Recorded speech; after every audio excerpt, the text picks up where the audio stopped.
Hi, I'm Barb Owen-Borger with Coochin County Community Television, and today I am seated with three stewards of the Voyage Forward program. And they're going to talk to us a little bit about how Voyage Forward affects our county and how it falls under the small towns, big ideas, entrepreneurship, and sort of economic growth as we're looking forward to the future here in Coochin County. I'm going to introduce you to Ward Merrill, to Mike Welcome, and to Barbara Fisher. Thank you, all three of you. I know it's tough to get all of you together in one place. Let's just get right into it. My first question really is if you can help kind of give a general description of what Voyage Forward is. Where do you want to take this one? Well, I would describe it as a county-wide initiative to kind of re-envision our future here in Coochin County and the whole area. And it was initiated in response to the Boise layoffs, and involved work by the economic response team made up of county and city officials. Okay. And from there it grew, and I guess my first engagement was with the call to action meeting at Bacchus on September 25th of last year. Okay. And the initiative has been going steady since that time and is now reaching a point of kind of finalizing the first stage of the work that we've worked on. So that's where we're at. And you must have read my mind as I walked in thinking about this, because I really wanted to talk about timeline and expectations. It's not uncommon to see an effort and then wonder where things have gone. And I think one of the things Voyage Forward has been really good at is keeping the community involved with as much outreach and communication as possible. So, how did people decide that they're going to be involved in this effort? Excuse me. Well, I think they came to the first meeting that was held at Bacchus, Mm-hmm.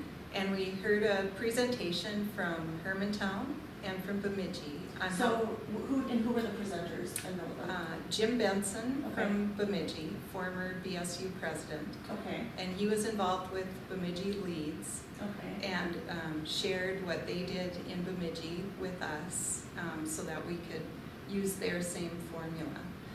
I don't remember who was from Hermantown. Do you remember? He was the director of the chamber. His first name is Mike. I don't recall his last Okay. name. And they did something similar in Hermantown. Ours is a little different because we're county-wide instead of just one Okay, city. good point. Mhm. Okay. They got us all excited. Jay Barkowski gave a really good motivational speech. Okay. And from there, people signed up to either be involved or not be involved. Okay. And so I think it's really great that what you did is you looked at communities who've had success doing this in some way, shape, or form. So you didn't have to reinvent the wheel. You've been customizing it all along to our needs here. If you look at where you started and where you are today, where would you say you are sort of in the process? I think up to this point has been planning and research. The whole effort behind Voyage Forward was to get community involvement, people engaged, to identify issues that are important to them and move the community forward. To do that, we had to find out what the citizens of the community needed, what they liked, what they didn't like, what they wanted, and what they didn't want. And we did that by conducting an initiative called the 4 Questions, where we went and asked people 4 questions. What do you like about the community? What would you like to see changed about the community? What don't you want to lose within the community? And then the last one was, if you're a king or queen for a day, what would you do? We got over 1,000 responses countywide, and those responses. Let me go back a minute. We got well over 1,000 responses, and from those 1,000 responses, we created large themes, common areas, and then we created a community-wide survey, and they consisted of 45 questions, I believe. That grew out of the 4 questions. That grew out of the 4 questions, exactly. And with those, we opened it up to the community again to kind of narrow that down from those major themes. Had over 925 responses, and from there, we kind of had a general idea of what the community wanted, what they wanted to keep, etc. And as a peer research effort, the initiative also hired a firm, Newmark, Grubb, Knight and Frank, Right. to conduct an economic adjustment strategy, which was presented at Leonard's, I think it was in January, if I recall, I can't remember, was strictly focused on economic development. Now the research efforts are done and complete, and we're ready to move on to the next phase, which is the action, the do phase. Okay, so I want to kind of summarize what you said, because I think it's really important that people understand that you didn't do these things with magic. No. Right? You are three representing a really big effort, lots of bodies, lots of people, lots of people that really found meaning in this process too. And that even coming up with 4 questions was a challenge, I'm assuming. I mean, there's been a lot to this. So kind of what I wanted to make sure people understand is that each of these pieces took time to develop. You can't just put a piece out there unless you understand how it's going to build into the greater process that you're trying to support and the goals that you're trying to achieve. You've done so much in this community, but you're getting started at the same time. Where are you now? What is it, a change of phase, or are you moving to the next phase? And what is that? Go ahead. Barbara. Well, we've met and we've determined what our destiny drivers are. Okay, and can you describe what a destiny driver is? What is that? From the survey and the 4 questions and everything Mike just talked about, Right. Things came to the surface, the more popular items came to the surface, and they're things that we want to tackle as a county. Right. We're finalizing that process now, and sometime in the very near future, we'll do something similar to that opening meeting. Okay. And we're in the planning stages of that right now, so we don't have a date at this point. But I guess, a destiny driver is what? Not specifically what they are, but what are you? Destiny driver What does that is mean? it is your fate. Okay. It's the region's fate. Okay. It's much bigger than a goal. You can have a goal to be a physician, but to be destined to be the greatest physician in the nation is something much, much different. Okay. And that's what a destiny driver is. Okay. It's the fate of our region, what we want to be in the next 5 or 10 years. Much, much different than a goal. Okay. All right.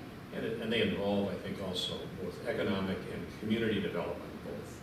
And these aren't just necessarily tangible things, but they're values and attitudes as well. Thank you. Okay. Okay. So you're not saying we're going to do X by this date. You're saying that there's something bigger. The destiny drivers are very broad. Okay. What's going to be laid out at the call to action that Barb had chatted about is a destiny driver, which is a descriptor Mm-hmm. of the item that we wish to move forward, Okay. and a brief summary of what we think that is. Yep. We're going to identify some champions to move the issue forward, or at least start to move the issue forward. In our hope and our goal at this community call to action is to get citizens to stand up and say, "This is my passion. I want to support this," and then move it forward. I think it's something that in my lifetime I haven't seen in our community, where there's leadership, there's organization, there's things that are happening, but it looks to me and feels to me like more than anything you're empowering everybody. Precisely. And inviting and encouraging, and I think what's happening is when you're giving that value back to the members of our community, you're going to see people step up. I don't know that that's been done here before in such a big way. I think it has been in certain elements. Maybe. If you look at Ruby's Pantry, Ruby's Pantry started out as someone's vision, someone's Mm-hmm. wanted to do something, Mm-hmm. and a lot of folks in the community stepped forward. You look at the bass tournament, Mm-hmm. it started out as an idea, and boom, now look at what it is. You look at what happened last year, or was it the year before, during the floods? Yeah. During the floods, Right. same thing. You know, where people band together to do something greater than just themselves.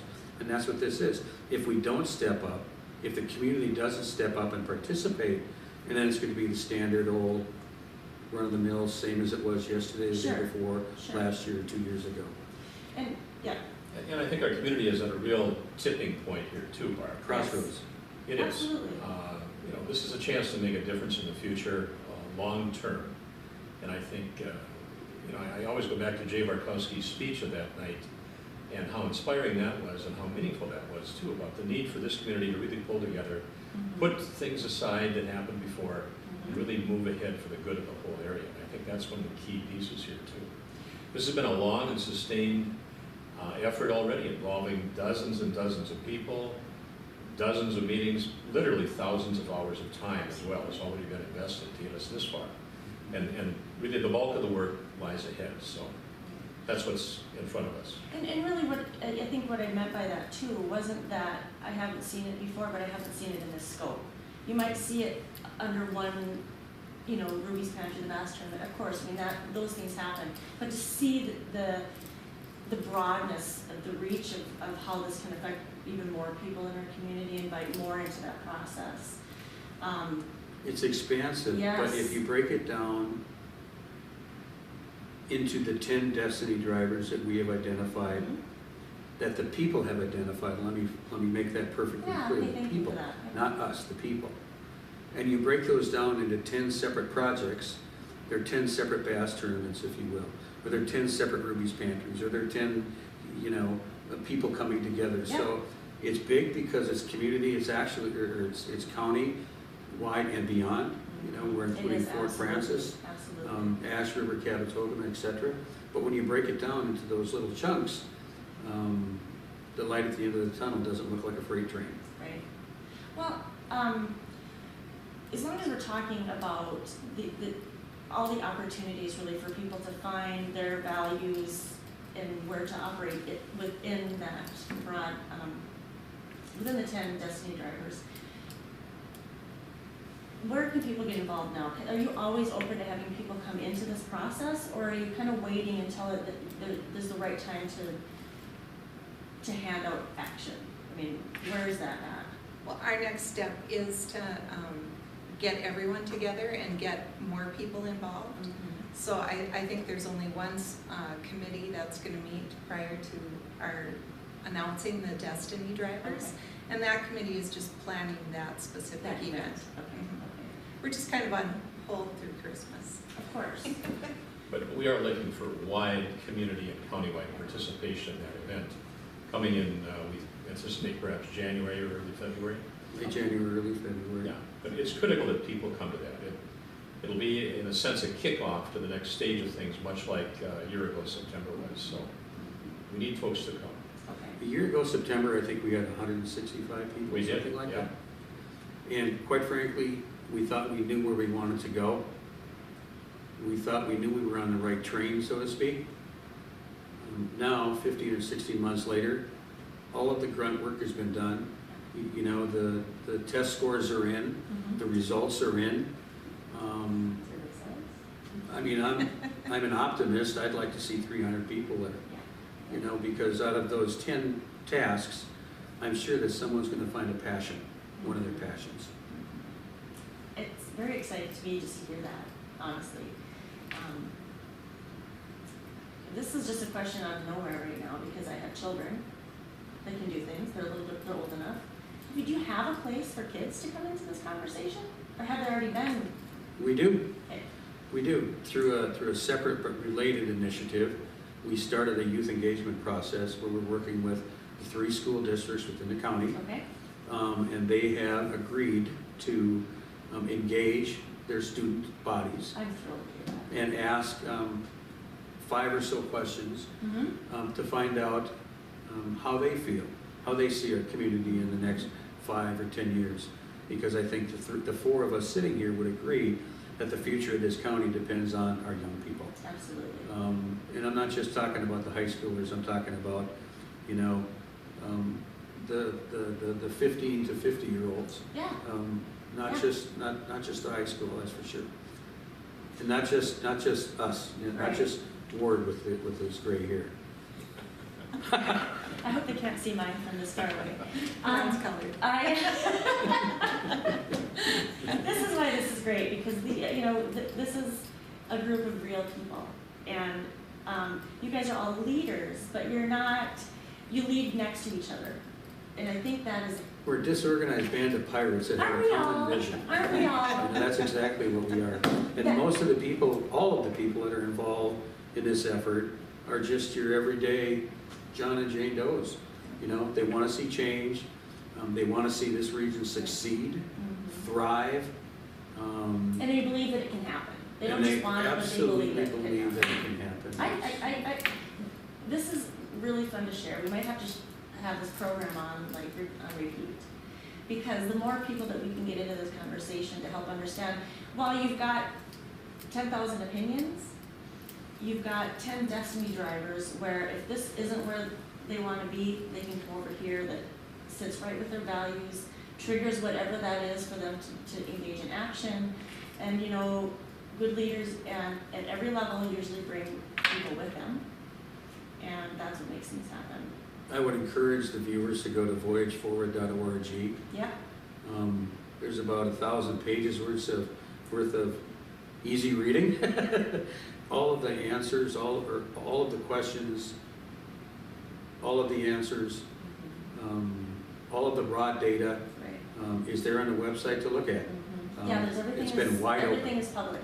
And one of the reasons I really wanted to sit down with this group as part of this kind of series was because I don't think that you can get this message out enough. I don't think there's any format that you shouldn't exploit to share the message. And to remind, anytime that you can remind people that this is an ongoing thing, it factors into how they plan, how they engage, and so forth. And I agree that information is out there, but also it can be overwhelming. It really can be overwhelming. Absolutely. So it's a very well put together website. And one of the things I did before I came to talk to you guys is I did not allow myself to give into my research bug where I wanted to go in and have all the information before I sat down with you. I really wanted to approach you guys as if I know nothing. Because there might be some people that are engaging in this little program here that weren't quite ready to take a look at it yet and weren't quite ready to be part of it. So that website is phenomenal because wherever you're at and learning about Voyage Forward, the information is there. If you want to analyze it, the information is there. If you just want a phone number to call Ward and say, what do you want me to do, the information is there. It's just really well done. Good, thank you. Just the old history teacher in me creeps out sometimes, and as I sit here, I think of something I read about Edward Wellington Backus, the guy that really gave this area its first economic boost over 100 years ago now. But he looked at the power that he could unleash at the falls at Couchiching here when he built the dam, and he viewed this area as International Falls as indeed a city of destiny over 100 years ago.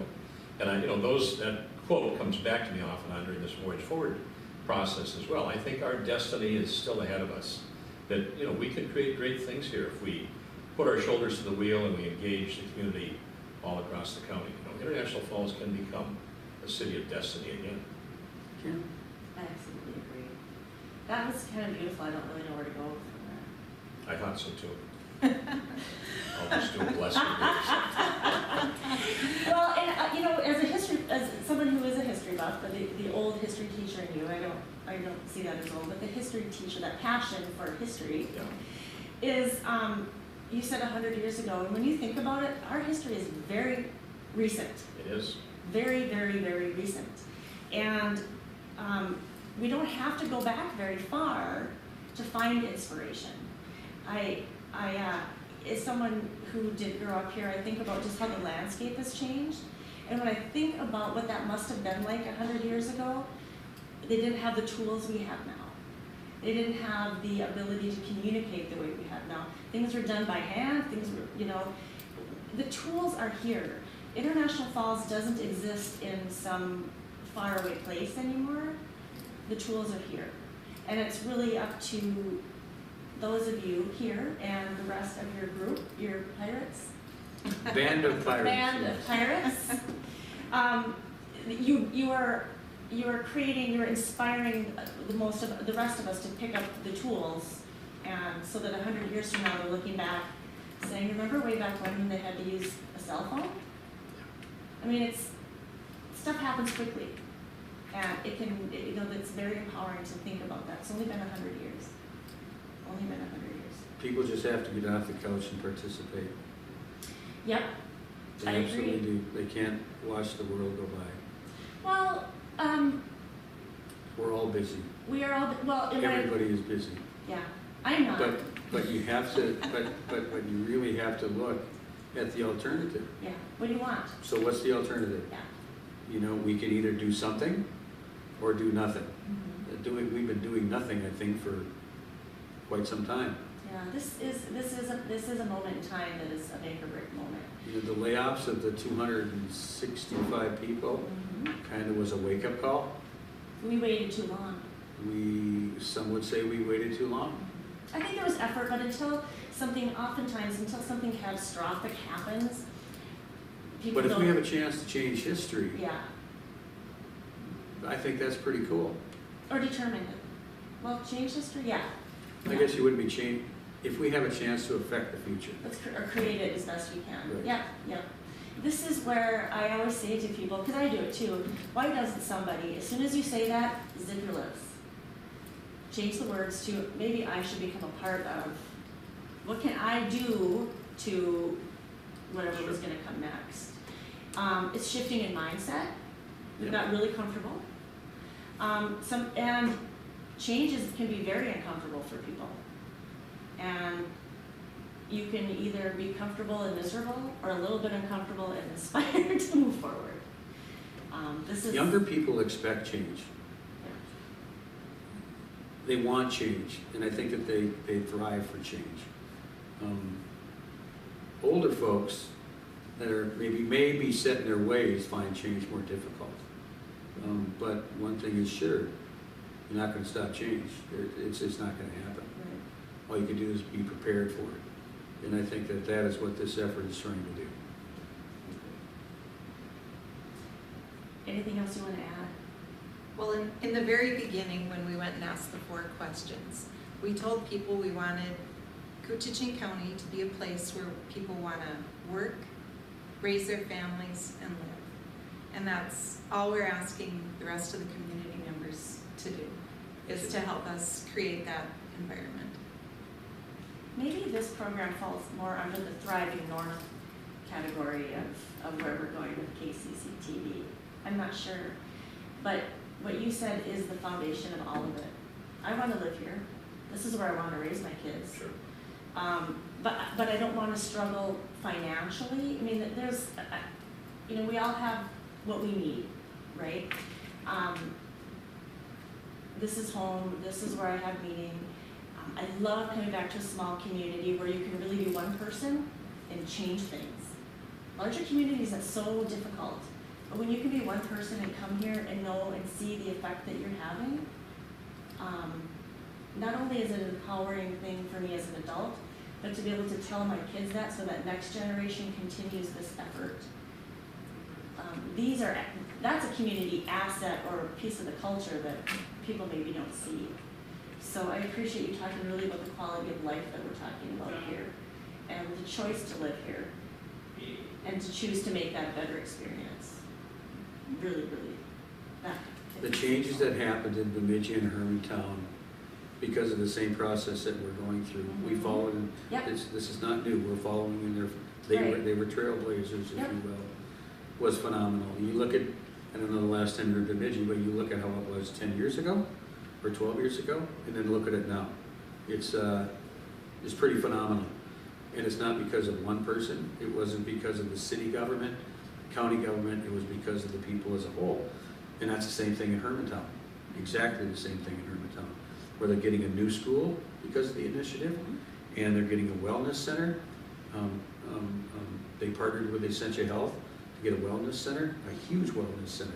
That would not have happened without that same kind of initiative that we're asking the people here to be involved in. And I'm kind of sitting over here grinning because I've been back, this is my hometown, I've been back in this town for 10 years. And I went to college in Bemidji 25 years ago. So that change in Bemidji, literally it's like a punch in the face. It's so obvious that that's happened. Now, for 10 years I lived in Duluth. I've been away from Duluth for 10 years, and I will throw Hermantown in there. I don't even know, it's like going to a different place.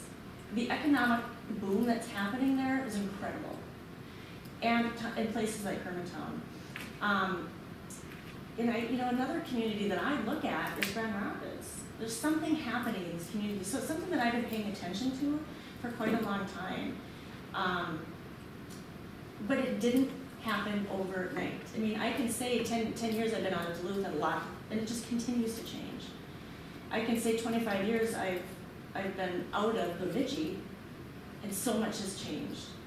But we have to remember that it does take time. It doesn't happen overnight, and it's always layers of, and there's always another level of foundation to build on and expand. Those initiatives and the fact that you've reached out to these communities is, I don't think yet that maybe the general public understands the power that is behind that. Because you're not asking people that haven't done it, that don't know how to get it done, that don't know who you should be pulling in as resources, and you're not asking people that haven't taken it at a grassroots level and involved the entire community. A lot of work yet to be done, like Ward said. Yeah. But it's absolutely possible. These are small towns. And they also did the same studies on what their assets were. They did? Again, this is, anybody saying, yeah, but we don't have that, that's not how you're coming at this. You've come at it saying, this is what we have, this is what we have, this is what we have, these are our assets, let's take these. So I want people to understand that if you have questions about it, why isn't this happening, show up. Right, show up. Be part of something really amazing. Mm-hmm. Yes. All right. We've got the website that's available. Do you have voyageforward.org. Do you have do you guys have a newsletter, or, I mean, I know those are expensive. I didn't know if you had one that was like something that would, in email, nothing. Okay. Is there a blog or anything that's there? No, when something's posted on the website, you can sign up for updates, so you don't have to go there. Oh, okay. So I would encourage the people to sign up. So you can sign up for updates, and they will automatically notify you in your push to you, email? yes. Okay. I was thinking newsletter, but that's updates, same thing, so my apologies for the terminology. You haven't yet set a date for the next meeting, but you've got end of January, for the big launch, I guess. So end of January, early February. I'm kind of excited, I don't know that I can wait that long. Anything you want to say to the community or to anybody that's been a part of the process? Anything you want to add at all? Well, like we said, we've had dozens of folks that have committed months and months of time to this, and I guess from the three of us, just thanks to everybody that's been engaged. And we've had folks come from the southern end of the county, from Northland consistently, from the Birchdale-Lowman area, and people have made a big commitment to take part of this. Oh, well, thank right. you for saying that. I apologize. I wanted to talk a little bit about that because that is something that's very unique to us that you're not going to get in Bemidji or Duluth or anywhere else.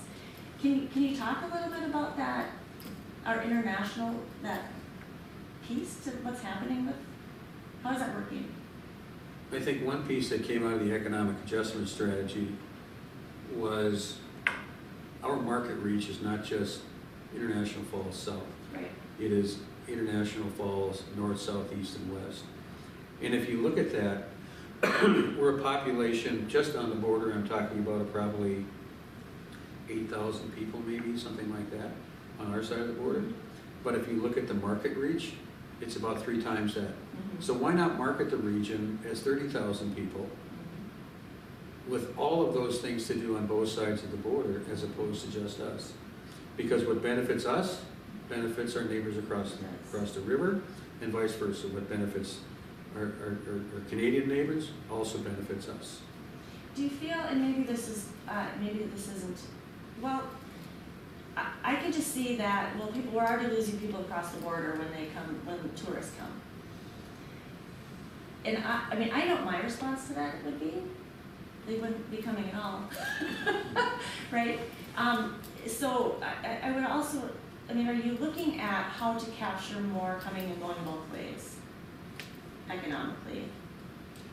You know, I think that'll evolve from the Destiny drivers with Okay. the actual plans and outcomes that are laid out. But we've talked about all those things, I think, during our meetings, yes. Who is it that's coming from Fort Francis? Are there like specific leaders from those communities, or it's just part of the general conversation? Well, just a couple of folks. I mean, we don't have anybody, I guess, from the Chamber of Commerce or the city government Okay. on our board, but it's just interested citizens who come across to engage with the folks here. Yeah. That is really exciting for me to see that possibility of that opening up in a way that's unique to us. Mike, I see you ogling your mission statement. No, I was just playing with a piece of paper. Are you that's all. sure? Yeah, positive. Are you giving that to me? Sure, or Barb. Oh, that Barb. Oh, correct. Barb squared. The mission of Voyage Forward is to be the platform for growing a vibrant and thriving region through community and economic development. It's that simple and that huge. Yeah. Thank you very much. So, Thanks for printing it so One of the things that the Newmark people said is community development is economic development. You really need to think about that statement, but it's absolutely true. Absolutely. When you invest in your community, you're investing in economic development. When you have the infrastructure to support businesses, businesses will come. If you don't have the infrastructure, then they won't come. It's as simple as that. Yeah. And you have to have those assets. Right. And I think that's what Newmark made that perfectly clear. And Newmark is the group that did the large research, the study. What do you call it? The economic adjustment strategy. Thank you. The economic adjustment strategy, and that I know in its entirety is also available on the website. It is. voyageforward.org. And you can pick and choose very easily where you click and where you start and the information that's there. And I think what people might find is that a lot of that they intuitively knew. So I think anytime that you can reaffirm people's beliefs, that's another opportunity for engagement. I hope that the Voyage Forward group, all of you, will allow me to sit down with you frequently to just really try to keep people engaged at this level, as well as, I know there's newsprint, I know there's all kinds of information, but I'm being very greedy and taking advantage of my position here because it's really a good energy and an exciting thing to be around. And if we can, if I can be a part of getting that message out at all, and I know the KCCTV group, this is really important to that board as well, let me know. I would be happy to sit down with you. It may be a good idea to interview the champions of the Destiny drivers once that information is out after the call to action. So that may be an opportunity to further explain. You'll let me know. And the other thing too, I think, is as people in the community can identify you, and I say this all the time, you know, Barb Fisher, I need to talk to her. I just saw her over the vegetable aisle. You know, I mean, that's small communities. I mean, that's really the power of being so close to each other. There's a list of the stewards on the website. Okay. All 95 of them, I think there are. That's amazing. Ward, Mike, Barb, thank you very, very much for sitting down today and sharing with us. We'll continue again to stay in touch with you guys.